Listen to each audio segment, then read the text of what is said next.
Pagkatapos ginawa ng Diyos ang langit at lupa. Ginawa niya naman ang tao. Sinabi ng Diyos, gawin natin ang tao ayon sa ating larawan. Ayon sa dating wangis at sila ang mamamahala sa mga isla, sa dagat at lumilipad ng mga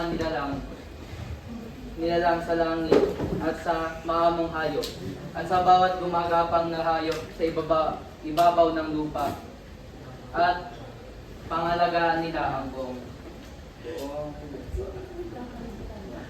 Nakita ng Diyos na nag-iisa si Adan. Sinabing, it is not good for the man to be alone. I will make a helper who is right for him. Then the Lord God made the woman from the rib and brought her to the man. Wow! Umagan.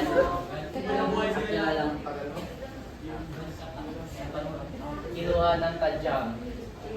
Kinuha ng Diyos ang tadyam ni Adan at ginawa niya ang babae at binigay niya ito.